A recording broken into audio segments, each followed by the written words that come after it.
Thanks for your help.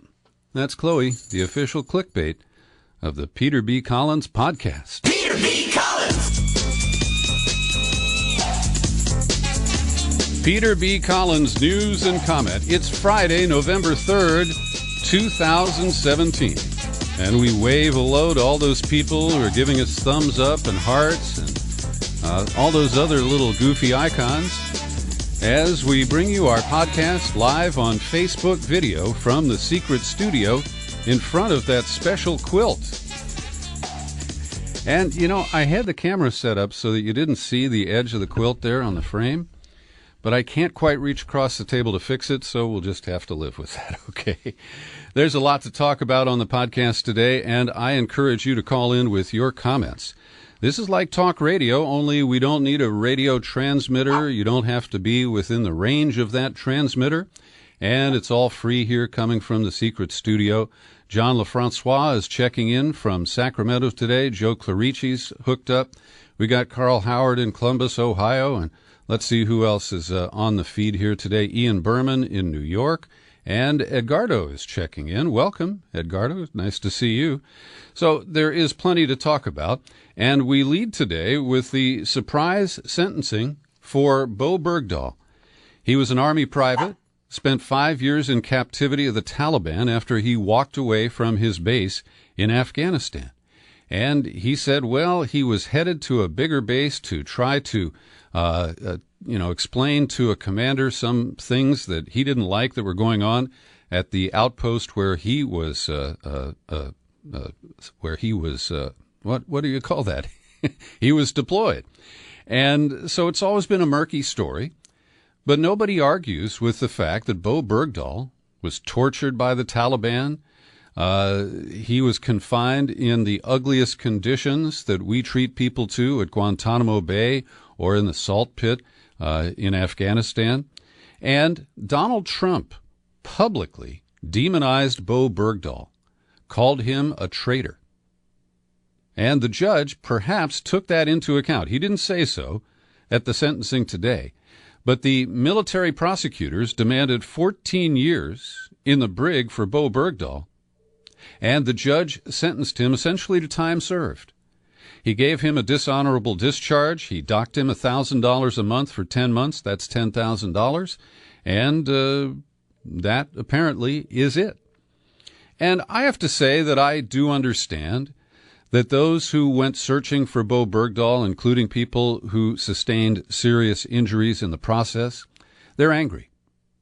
They're bitter that they were sent on a fool's errand, in their opinion, to try to rescue a deserter. But it's clear that Bowe Bergdahl had psychological problems before he was deployed to Afghanistan, and that his captivity either didn't help that or probably exacerbated it. And so I think that Colonel Jeffrey Nance deserves credit for a very difficult but balanced decision to sentence Bowe Bergdahl. And I know we're going to hear howls from the far right, and Trump has already tweeted his outrage.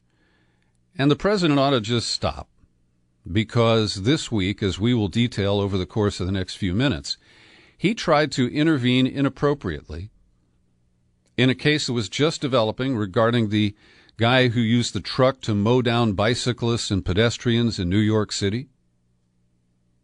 He inappropriately commented on many other issues this week as well. And it appears that nobody can curb his enthusiasm. Nobody can really get him to stop embarrassing himself. And he has just left for a 12-day Asian tour.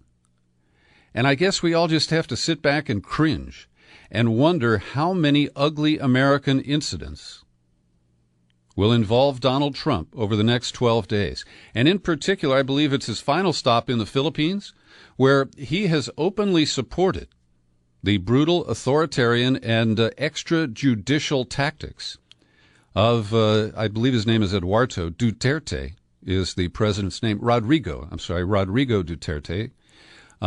And Duterte has authorized the vigilante killing of thousands of Filipinos on the flimsiest claim of being drug users or drug dealers. Trump has patted him on the back. And what other gruesome and atrocious behavior will Trump condone on his tour of Asia? Now, that's a little justice from the military.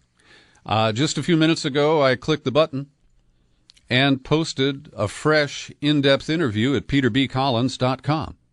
And the fresh interviews are available for the first 2 weeks for my subscribers. We'll talk about subscribers a little bit later.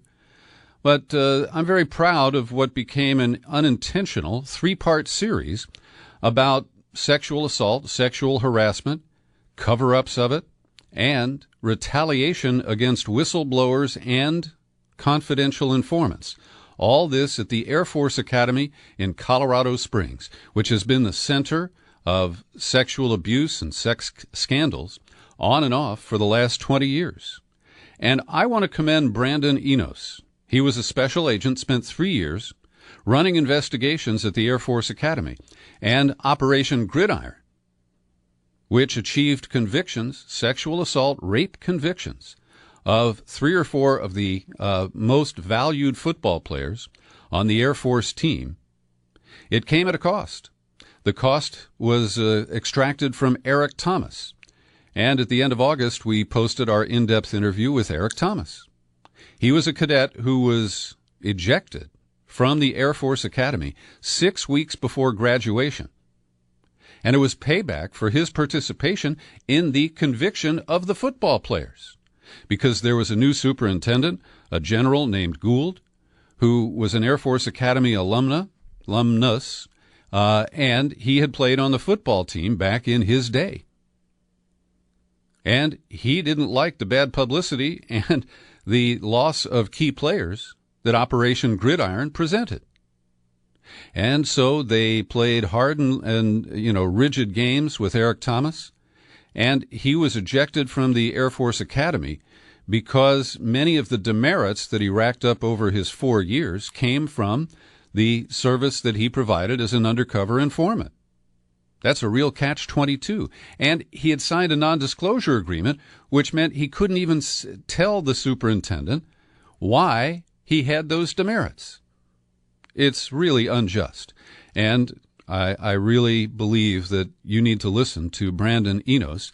Here's an excerpt from the conversation that we had that I've released to subscribers today at peterbcollins.com. You are correct. They have the honor code, which is, I will not lie, cheat, or steal, or tolerate among any that do. And it is a great slogan, but if it was really that great, all they'd have to do is implement them on every Air Force base. Or if it was really that great, they could implement them in every city, and then we would have no more crime, basically, by what Michelle Johnson said, that the honor code was how they're going to basically solve all these crimes. So while I was in OSI, I never had one cadet come down to my office, knock on the door, and say, I'd like to report the crime I just committed because of the honor code. I never had one cadet come down that I called down who committed a crime, confess right away, because they said, the honor code compels me to confess. We always had to drag them out just like anybody else, basically, that you do an interview with. Nobody wants to go to jail. Everybody feels that we are as investigators, are the person that stands in the way of their freedom, so to speak. So I don't think the honor code is that great. And if it really was, we would have had many more convictions between 97 and the time that I got those in 2012 of the 3 convictions as well. But the honor code clearly is not working. Otherwise, we would have all kinds of cases. OSI would be running so many more cases because people would come in and tell on their fellow cadets. But what you end up creating with that is more what I started understanding was the bro code. You don't tell on your cadets. You keep crimes a secret because you want everybody to graduate. And so it becomes more like a fraternity. And then on your point of abstinence and promoting these things, I think the Air Force forgets that the Air Force Academy is a college, just like any other college, except for there's a lot more rules, and eventually you'll become an officer. But at the end of the day, you have very, very young teenage, males and females commingling, and I don't think that they're preaching the right things. It's just unrealistic to expect everybody to be celibate and abstinent and all these kind of things. It just doesn't. It's just unrealistic. That's Brandon Enos, former investigator of the sexual assaults at the Air Force Academy. He left there 3 years ago, and there has not been a single conviction since. Do you think that they have just rubbed out any kind of sexual harassment or sexual assault in the intervening 3 years? I doubt it. And I encourage you to listen to the full interview. It's available for subscribers today at peterbcollins.com. The earlier interview with Eric Thomas, August 31st, with Teresa Beasley, the Air Force Academy sex assault counselor, August 10th. They are available wide open, unrestricted at peterbcollins.com. And if you're not currently a subscriber, can we fix that? All you have to do is visit peterbcollins.com and sign up. We got people like Paul Tomaselli, Cynthia Von Hendricks, Jeff Lipinski, Don Cisney, Casey Condon. They all kick in $5 or $10 a month to help support the work I do here. And I'd appreciate it if you join them. Come on over, click on the menu button at the top of the page, no matter what device you're using. Then click on Become a Subscriber. It'll take you to the sign-up page, and in just a couple of minutes, you can set something up. And you're also welcome to use the U.S. mail. I have a P.O. box that's listed right there on the sign-up page, and I'll give it to you right now. It's Box 150660, San Rafael, California, 94915. That's Box 150660, San Rafael, 94915. And here on the Facebook feed, you're welcome to call in, talk about the sexual assault cases at the Air Force Academy. You can talk about the indictments of Paul Manafort and his cohort. I always screw up his name because it's not Davis. That's that's the other name on the Manafort firm. Anyway, the two of them were accused of money laundering in the opening salvo from Robert Mueller. But the more important development was the plea deal with George Papadopoulos, and we will be talking about that shortly. So call in at any time. I'd be happy to hear from you, and I especially appreciate it when people have thoughtful disagreement and say, hey, Peter, I don't quite agree with you on that. So if that's your position, I'd like to hear from you at 415-455-0102. So Trump is really feeling sorry for himself. He believes he's a dictator or some kind of an emperor, and that he should be able to, give his political agenda to the Justice Department and have them carry that out. But he is confessing to some of his sympathetic interviewers that it's sad that he is not able to call the Justice Department and say, go get crooked Hillary, or investigate the DNC for what Donna Brazile told us this week. He tweeted that Hillary stole the Democratic primary from Sanders and asserted there was major violation of campaign finance laws and money laundering. I actually think that's true. I think Donna Brazile, in her article, said that there was no crime committed, but I think that the way the Hillary Clinton campaign managed the DNC finances, and in particular from the huge contributions from people like George Clooney, they siphoned off money that was supposed to go to state party accounts. And they kept it for the Clinton campaign even during the primary. So on that narrow point, I think Trump is accurate, but it is the Federal Elections Commission that is supposed to enforce the campaign finance laws. And it is neutralized because it has 3 Democrat and 3 Republican members, and they can't do anything. And, of course, that's the way the political class wants to keep it. They don't want the Federal Elections Commission to crack down on these kinds of money laundering activities. And I'm glad that Donna Brazile has finally come clean. I think her reputation is permanently damaged. But at least in this case, she is willing to confirm what we had long suspected and what had been reported but not really acted upon, that the primary system was rigged. And Donna Brazile doesn't even talk about the vote count in the states where the exit polls showed that Bernie Sanders won, but the official tally showed that Hillary Clinton won. So while Trump does occasionally blurt out something that you and I might agree with, His motives are all wrong. And he thinks that he should be able to just call up Jeff Sessions and say, hey, investigate these people. I don't like them. And one of his tweets today, and I'll read what he wrote and then I'll read the way I interpret it. Everybody is asking why the Justice Department and FBI isn't looking into all the dishonesty going on with crooked Hillary and the Dems. And I would amend that with one word. Everybody on Fox is asking why the Justice... Well, you get it. He also told a radio interviewer, the Larry O'Connor show, I don't know where that is or who Larry is, the saddest thing is that because I'm President of the United States, I'm not supposed to be involved with the Justice Department. I'm not supposed to be involved with the FBI. But that doesn't stop him. No, there is no limit to his improprieties, to his sense that he's above it all. The rules do not apply. And before he left on that 12-nation Asian tour, he told reporters that in the last few days, because of the fellow from Paterson, New Jersey, who got that Home Depot truck, went into New York City, and brutally mowed down mostly visitors from outside the United States, he says, well, what we're doing is every time we are attacked from this point forward, and it took place yesterday, we are hitting them 10 times harder. Now, this is cartoon tough guy stuff. So when we have an animal do an attack like he did the other day on the west side of Manhattan, we are hitting them 10 times harder. Now, from everything we know, this guy is not actually a part of the Islamic State. He's a wannabe. He was inspired. He took their directions. He read their online magazine and carried out this event pretty much along the lines of what is recommended. But that doesn't make this an official action. And by, threatening to retaliate 10 times harder, that's just the kind of bluster that makes Trump the laughing stock of the world. And I'm sure that in their caves outside Raqqa or wherever they're holed up these days, to the extent the leaders of the Islamic State hear about this, they're laughing at us. And that's a pretty sad development, and it's risky as well.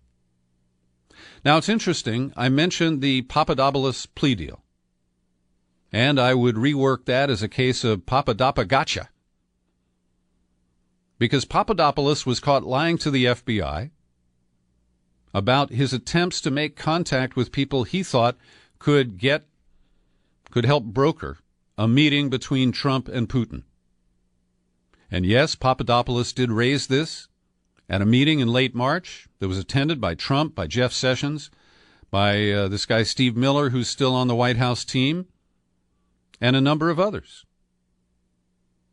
And it is incriminating, but really not because Papadopoulos succeeded in creating some pipeline to Moscow, but because Trump and Jeff Sessions have repeatedly and expansively lied about it.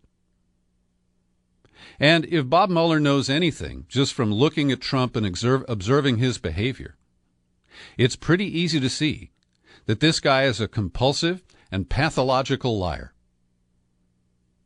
And I've yet to see any real evidence that there was collusion with Russia or that any high-level meetings took place. And this is really interesting from today's New York Times. It's paragraph 4 of the story, Trump and Sessions denied knowing about Russian contacts.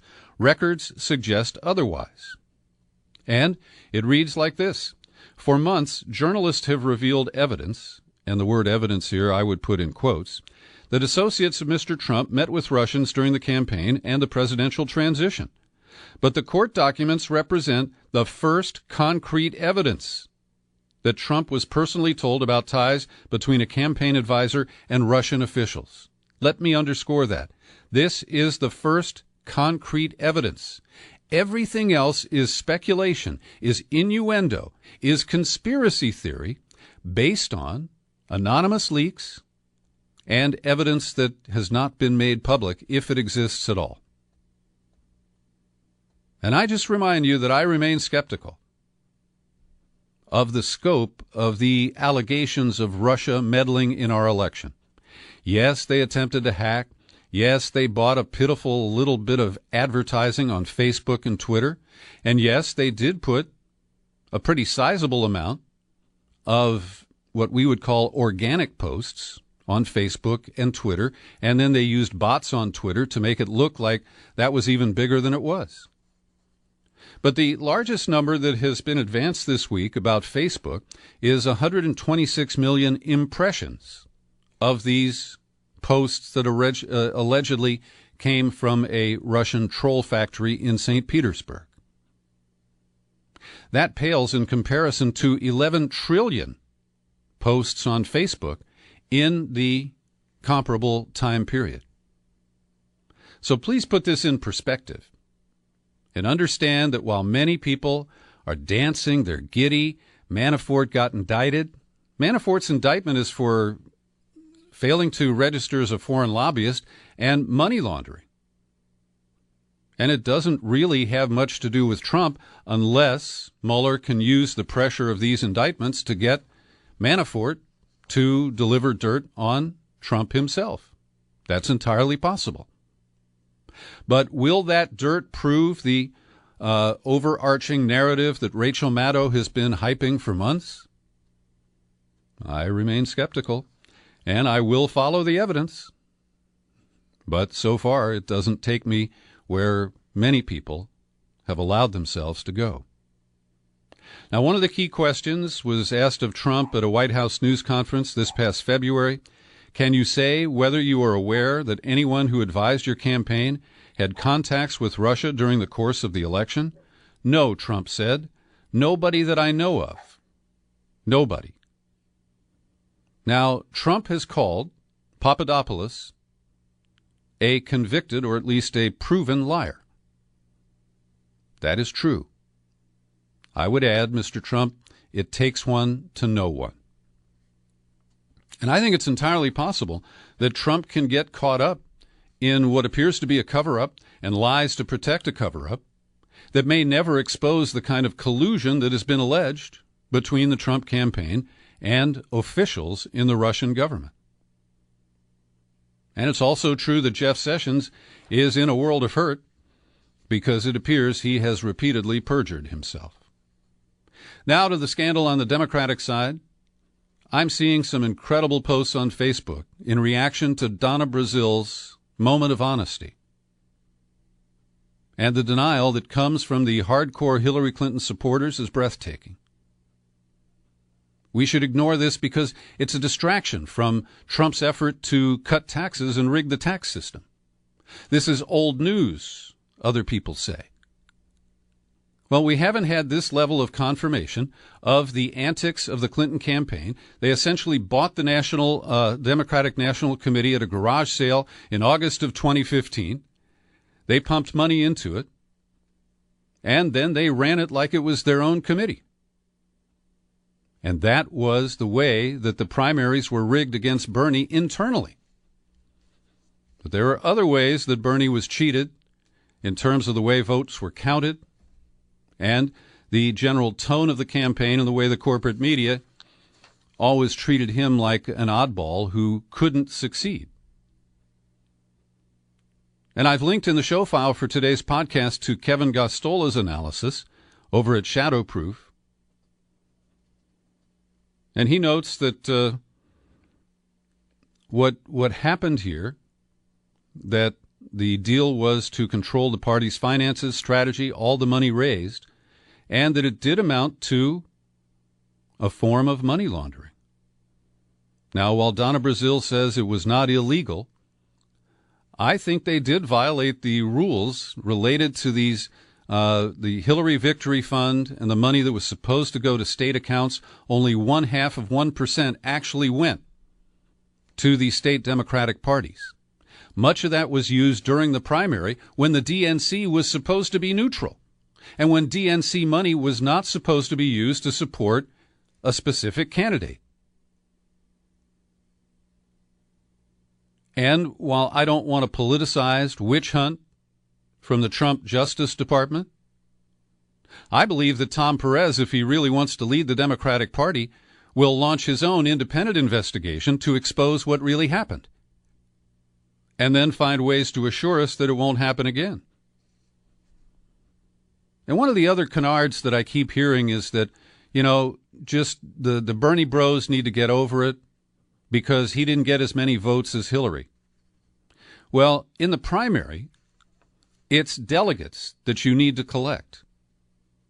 And if you recall, go ahead and look this up. Bernie Sanders was less than 200 pledged delegates behind Hillary Clinton after the California primary in June 7th of 2016. And he could have covered that and beaten her at the convention if the superdelegates had all not locked down around Hillary. That was rigged. And Debbie Wasserman Schultz was a key player in that. And your local member of Congress, including mine, Jared Huffman, they all said they're going to vote for Hillary. And the night before the Democratic primary here in California, the Associated Press did a poll of the superdelegates and concluded that Bernie had lost. Now, I don't believe that was collusion with the Clinton campaign, but the mere fact that the superdelegates were locked in is an indication of that rigging. And over at The Intercept, I've linked to Ryan Grimm's piece today, and he blames Barack Obama. And this is not off base. 2 reasons. Obama didn't pay off the debts of the DNC after the 2012 election. He was focused more on his own proprietary email list that he had used successfully for fundraising. And he installed Debbie Wasserman Schultz and then left her there. There was bad blood between Wasserman Schultz and the White House all along. She was inept. She was uncommunicative, uncooperative. She's a ditz. But she was a useful ditz for the Clinton campaign, and it was either passive on her part or passive-aggressive in the way she allowed them to run the DNC to the advantage of candidate Clinton. So take a look at Ryan Grimm's piece. I think it's worth a read. Also, there's an interesting op-ed in the New York Times today regarding what I mentioned earlier about the Senate hearings this week that just hammered Facebook, Twitter, Google, YouTube, and highly exaggerated the impact of the alleged Russian troll farm posts on our election. And Emily Parker, who's a fellow at the New America Foundation, writes that Facebook and Twitter are just a mirror reflecting us. They reveal a society that is painfully divided, gullible to misinformation, dazzled by sensationalism, and willing to spread lies and promote hate. We don't like this reflection, so we blame the mirror, painting ourselves as victims of Silicon Valley manipulation. Now, I argue that we need to regulate social media the same way we do broadcast media when it comes to political campaigns, political advertising, and political messaging. I completely support that. But the idea that it was Russians who made us embrace hate and divisive messages is bullshit. She goes on, we, the users, are not innocent. Some of the Russian propaganda on social media was cribbed from content posted by Americans. Yes, social media helps propaganda spread farther and faster, but Facebook and Twitter didn't force users to share misinformation. Are Americans so easily duped? Or, more alarming, did they simply believe what they wanted to believe? I'd like to hear your comments on this. My lines are open for you right now at 415-455-0102. That's 415-455-0102. And somebody's figured out how to call the show. Who's this?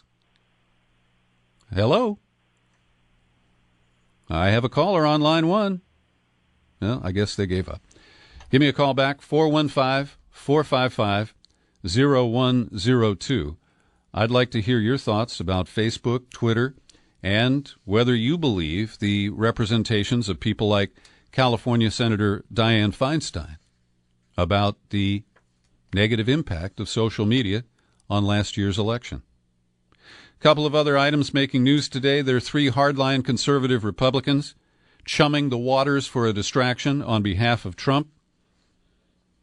And they are asking Bob Mueller, the special counsel, to recuse himself from an aspect of investigation we don't even know if he's pursuing. That relates to the Russian Uranium One deal. And the dirtiest part of that is that Bill Clinton personally got a $500,000 speaking fee and millions of dollars flowed to the Clinton Foundation. But I haven't found any nexus that leads me to believe that Hillary Clinton was instrumental in making that happen. And the Republican opponents of this who are trying to milk it all make it seem like tons of uranium have been shipped to Russia as a result. And that is simply not true. They can own uranium in the United States, but exporting it is a very different matter. All right, who's on line 1 here? Good afternoon. It's the Peter B. Collins Podcast.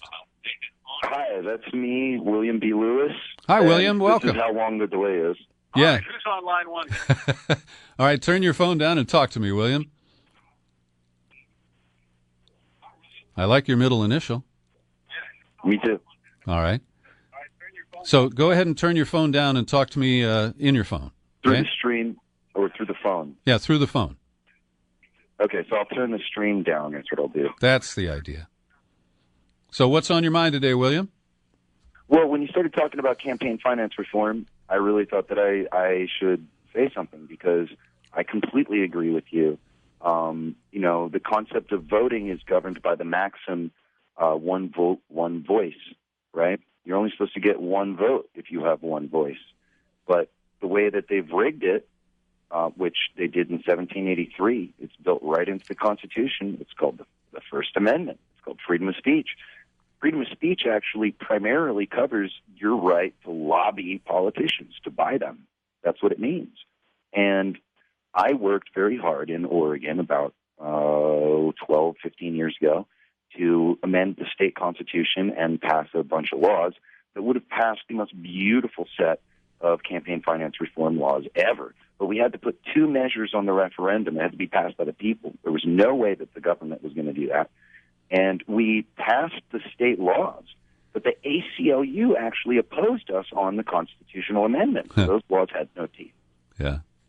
They opposed us because they said, well, the First Amendment protects your right to spend money politically in elections. And, well, I don't agree. And that's what I thought we put it to a referendum for, to see if the people of Oregon agreed or not. Mm-hmm.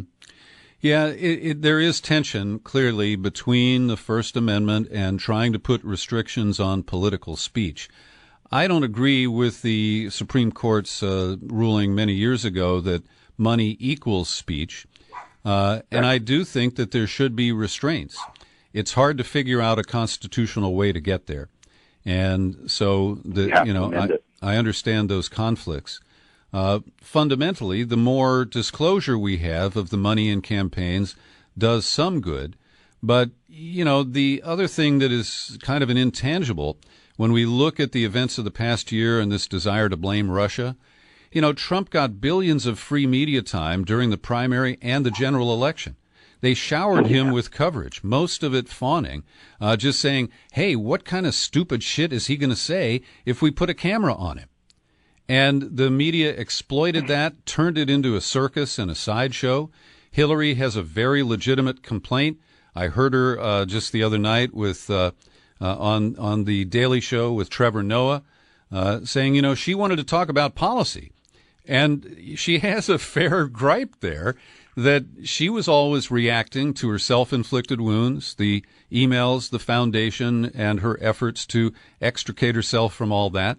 But also when she attempted to talk about jobs, to talk about equal pay for women, to advance any of the policy proposals that she does have a great command of.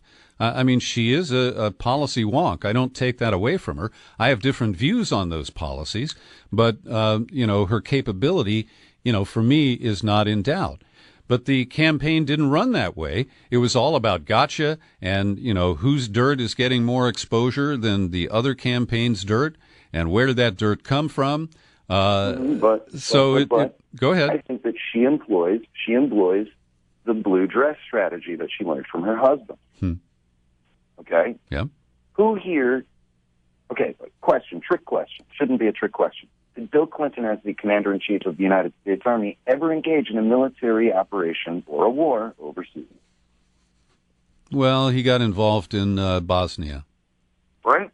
Most people say straight up no. And that's the last justified war we ever fought. Talk to a Bosnian. Talk to anybody from that region. They have statues of Bill Clinton. But Americans don't know that because we had terrible intelligence. We were bombing schools. We didn't expect to have a war there. So it was what it was. And he just played that game with the media. Played that game for months. Yep. Well, I didn't have sexual relations. What does that really mean? And that's what she's doing. That's exactly what she's doing. She plays out the scandal to distract. She loves scandal. It's what she does. Well, William, I don't disagree with you. Is there anything else you'd like to add? Well, I only called in to talk about the campaign finance reform, but that's it. All right. I really appreciate hearing from you. And Alex Marin apparently knows who you are. She's giving you a shout-out. Oh, holler. All right. Thanks for your call, William. Nice to hear from you. Lines are open if you'd like to make a comment at 415-455-0102. This is like a live radio call-in show. There's no call screener. I just pick up the phone when the light flashes, so give me a buzz right now, 415-455-0102. More Americans are becoming aware of who Robert Mercer is and his daughter Rebecca. They're billionaires who were the single biggest funders of the Trump campaign. And they were not originally supportive of Trump, but they're practical people. And it appears that even the people who benefit from the profits of the Mercer hedge fund, which is called Renaissance Technologies, they're a little uncomfortable with the political profile of Robert Mercer. So he has announced, and listen carefully here because this is more of press release than an action, but Robert Mercer is going to sell his stake in the right-wing news site Breitbart, and he is stepping aside but not leaving the company Renaissance Technologies. And what we are told is that he is trying to separate himself from the extremism of Steve Bannon and Milo Yiannopoulos. He said, I supported, well, first of all, I have great respect for Bannon, and from time to time I do discuss politics with him. However, I make my own decisions with respect to whom I support politically, and they don't always align with Bannon. Then about Milo, I supported Yiannopoulos in the hope and expectation that his expression of views contrary to the social mainstream and his spotlighting of the hypocrisy of those who would close down free speech in the name of political correctness would promote the type of open debate and freedom of thought that is being throttled on many American college campuses today. But in my opinion, actions of and statements by Mr. Yiannopoulos have caused pain and divisiveness, undermining the open and productive discourse I had hoped to facilitate. So he is selling his stake in Breitbart to his daughters. Yeah, that'll fix it. Good afternoon. You're on the Peter B. Collins podcast. Who's this? This is Tom. Hi, Tom. Welcome.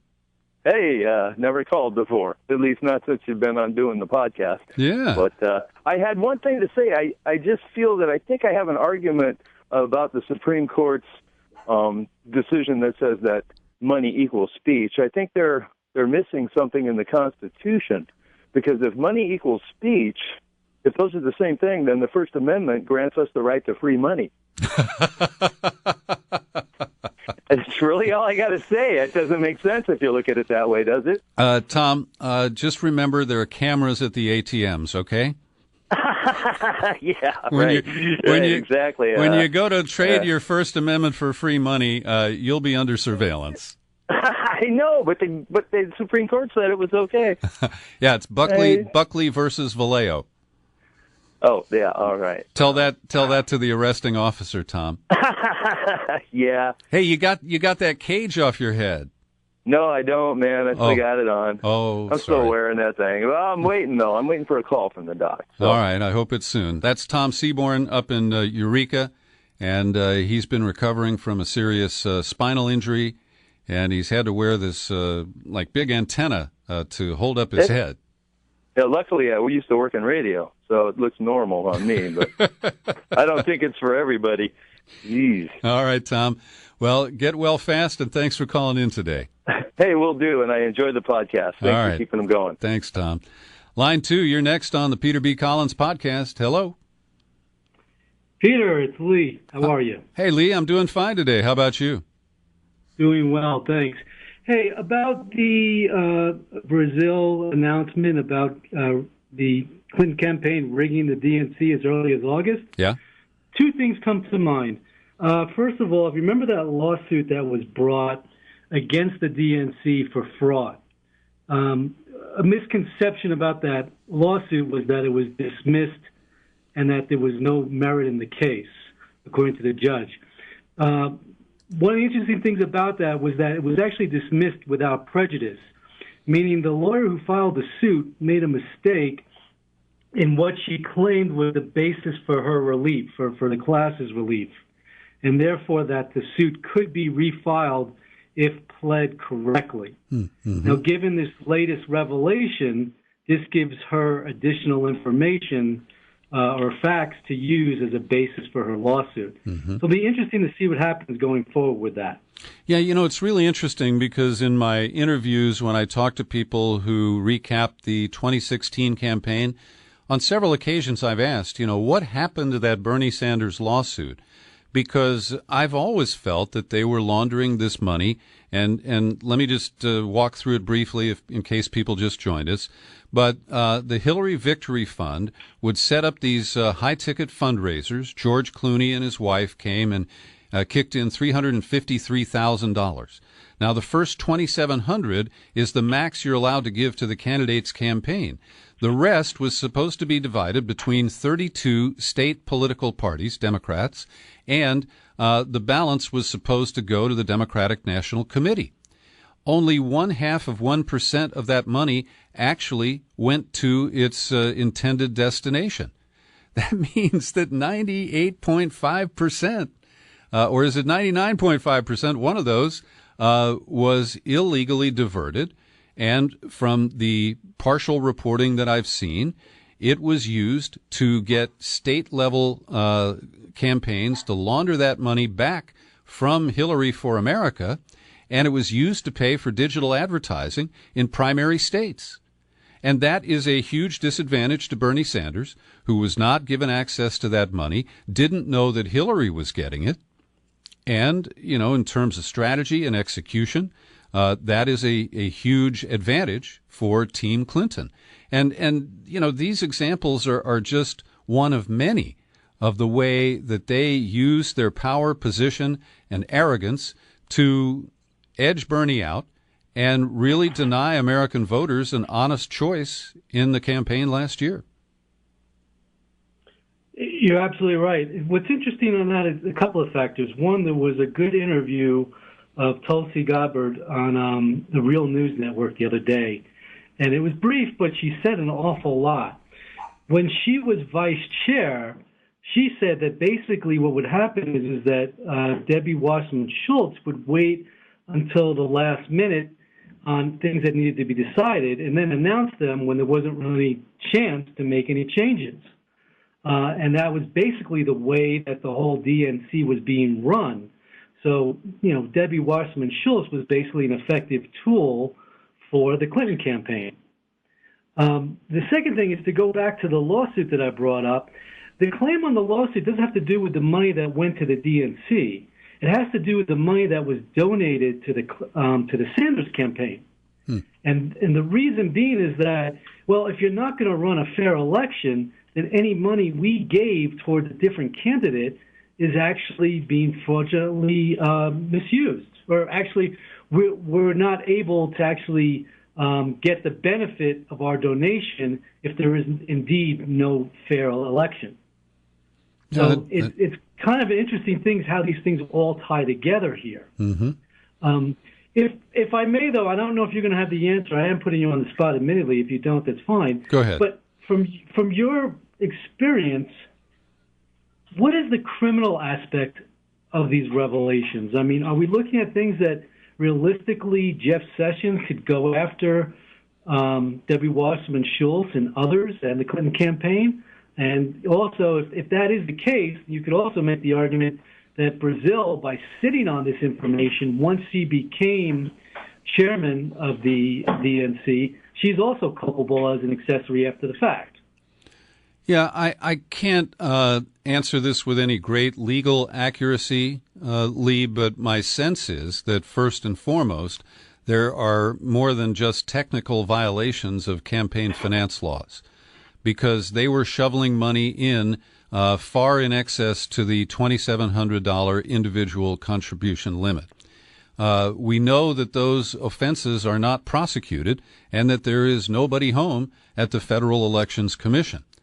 I don't know if the FEC, and again, it's neutralized because of the way it's composed, but is there a possibility that they could refer a case to the Justice Department? I don't know. And I certainly wouldn't expect a fair investigation or prosecution from the Jeff Sessions Justice Department. So I'm loath to encourage a witch hunt. And I saw a couple of people post, I think Kyle said it would be ridiculous to trust Tom Perez to investigate, but I don't trust the Justice Department to investigate, and I'd love to come up with some third neutral party that the DNC would agree to submit to. But I want to refer back to a column that was posted Monday by Joe Lauria, who's been a frequent contributor to this show. It was on consortiumnews.com, and he made a critical point. And that is that the two key elements of the Russiagate narrative were bought and paid for by the Hillary campaign. And those are the payments to CrowdStrike, who concluded that it was Russia who hacked the DNC servers, and of course famously didn't turn those servers over to the FBI, still have not. And it was Fusion GPS, under the employ of the Clinton campaign directly, that hired the British former spy Chris Steele and commissioned the so-called Russian dossier. And these are the two launch points for the overarching claim that Russia meddled in the election. And they're like infomercials, okay? They were bought and paid for by an interested party. And so I find it amazing that so many people are still in this kind of Clinton denial and can't believe that, their campaign engaged in these kinds of activities. They can rationalize absolutely anything, just as they were rationalizing the Wall Street speeches during the campaign last year. And this really presages a continuing split in the Democratic Party, consigning it to number 2 status for the foreseeable future. It's really tragic that there is so little introspection and just so much spin and bluster to defend the indefensible. Lee, thanks a lot for your call. I'm going to jump to another one on line 1. I love getting all these calls today. Good to hear from you. Hi, who's this? Hi, it's Kyle. I'm sitting down here in Topanga watching the show, and I'm numb, really numb with horror over pretty much everything that I'm reading in the news, up to and including the possibility of nuclear war with various parties, you name it. North Korea comes up at the top mostly. Yeah. But since we focused on the political circus that is evident in America today, I'll just say that I think that it's never been more grim for finding one honest politician. Could you name one? I'm going to tell it to you this way. First, I'm going to answer your question directly. No. But one guy who I had some hope for is a fellow named Keith Ellison, who has compromised himself badly in trying to run the DNC and getting clobbered by Obama and his hand-picked centrist, pro-corporate former labor secretary, Tom Perez. And I was at Netroots Nation 3 years ago. Ed Snowden had just gone public. And I asked Keith Ellison, Senator Merkley from Oregon, Congressman Mark Tocano from Southern California, and the recently retired Congressman Mike Honda from San Jose. And I asked each one of them, did James Clapper commit perjury? Did he lie under oath? And only one of them looked at me in the eye and said yes. And he even spelled it, L-I-E. And the others just dodged it. Oh, I don't know. I wouldn't want to say that. Gosh, did he?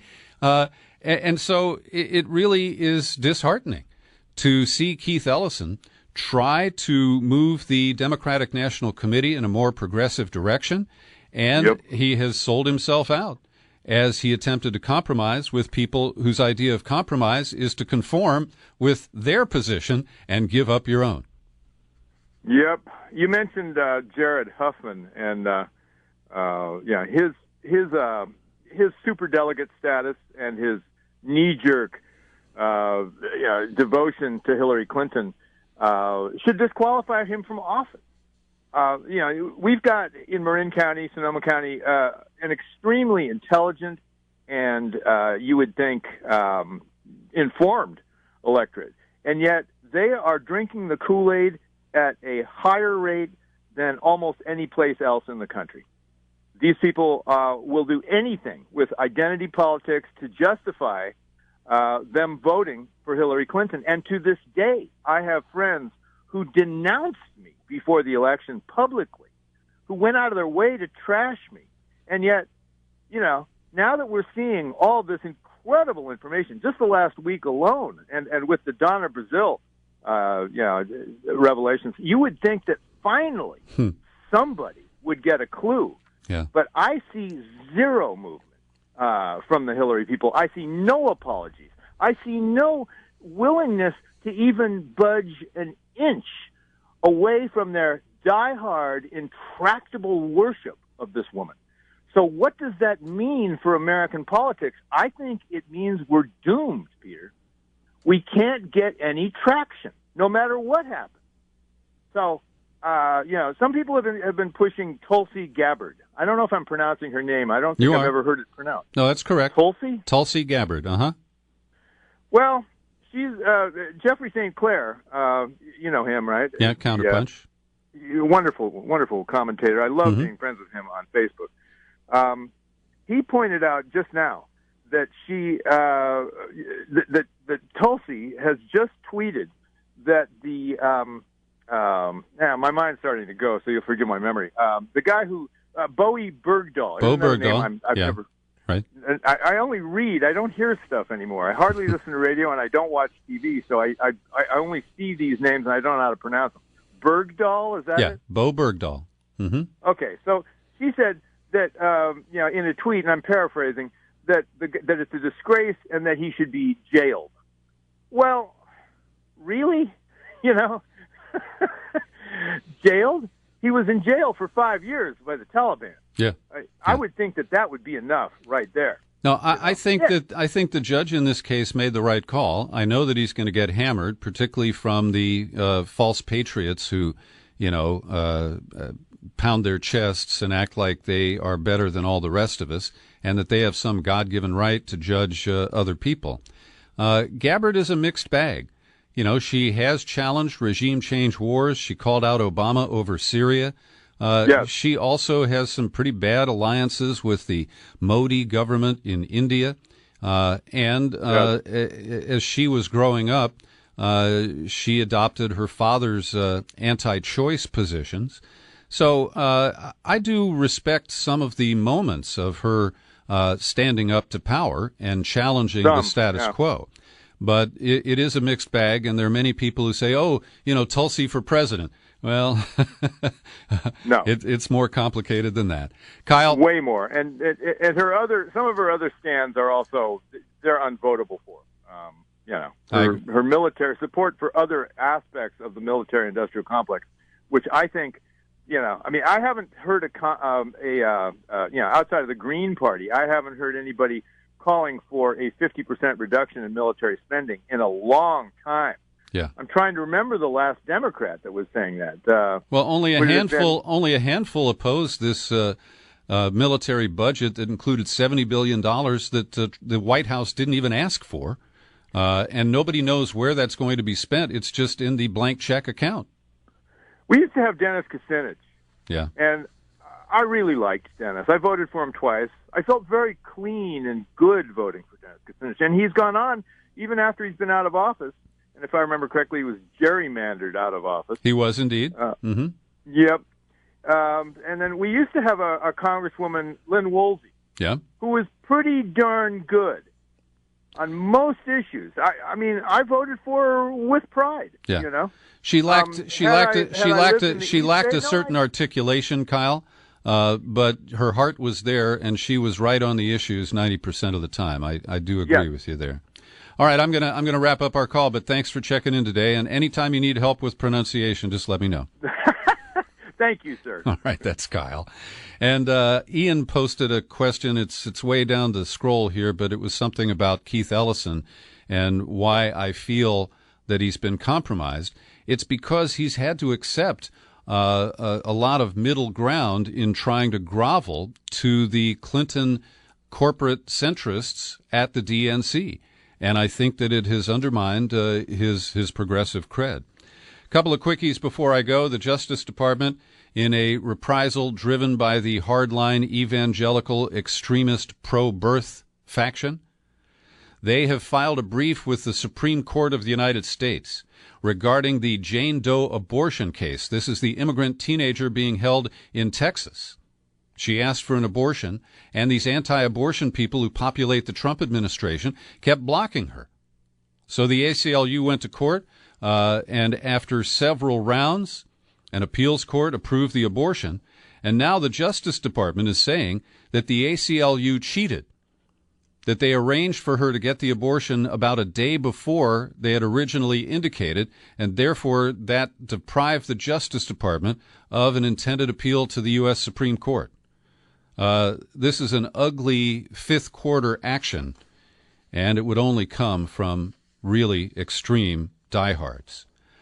The Nobel Prize winner from Myanmar, formerly Burma, Aung San Suu Kyi, she finally made a visit to the scene of genocide and ethnic cleansing, the state of Rakhine, where the Rohingya have been largely pushed out in a brutal fashion by the Myanmar army, torching their villages, raping their women, killing their children. It's one of the most obscene situations on the planet today. And Aung San Suu Kyi finally went to visit, and she only offered silly bromides like be nice to each other, the government is here to help. And the New York Times correctly says that this is complicity. They said that many people charitably interpret her failure to denounce genocide as a necessary accommodation to generals who still retain absolute control over the country. But to visit Rakhine State and say nothing about the crimes that occurred there is an act of complicity. Her government has cynically offered to repatriate any Rohingya who can prove they lived there, knowing full well these people fled with little more than the clothes on their back, and that many of their villages no longer exist. It's really disgusting, and it is a real black mark on Buddhism. Myanmar is a Buddhist majority country, and it is the Buddhists who are in power who are brutally ejecting the Rohingya. It's really tragic. This goes into the OOPS file, apparently approved by the White House, a document that is to be presented it's a national climate assessment to be presented in Bonn, Germany, later this week. A report was approved by the White House, written by 13 federal agencies, that says that climate change is real and it is human-induced. Quote, the global long-term warming trend is unambiguous. There is no convincing alternative explanation that anything other than humans, the cars we drive, the power plants we operate, the forests we destroy, are to blame. I'm sure we'll have some power tweets about that very soon. Also, California's gas tax went up on November 1st by 12 cents a gallon. And the bleating of Republicans, the ones who can afford to pay it, about how unfair this is and it's just cheating working Californians, they ignore that our roads are worse than I found in Costa Rica 15 years ago. Yes, the highways and byways of California are in awful shape. And while not every penny of this new gas tax will probably wind up filling a pothole or repairing a bridge before it falls down, most of the money will. There's an effort to repeal the tax increase and to recall a Democratic state senator who voted for it. These are misguided efforts by the Republicans to desperately find a cause and ride it to electoral victory. And finally today, Kid Rock, regrettably, told Howard Stern that he's not fucking running for the fucking United States Senate. Well, I'm paraphrasing. But I actually was in Michigan in August, and I was appalled to see a number of yard signs promoting Kid Rock for Senate being proudly displayed by Michiganders. And I went to Kid Rock's website where he announced this faux campaign for Senate. He started selling merchandise about Kid Rock for Senate to all the idiots who wear Make America Great hats. And he said that all the proceeds were going to go to a nonprofit for voter registration. And right now, reporters are trying to find out where the money is, where the nonprofit is that Kid Rock said he was going to set up, and if a single voter was registered as a result. Thanks for listening to my News and Comment podcast. Thanks for calling today. I remain Peter B. Collins.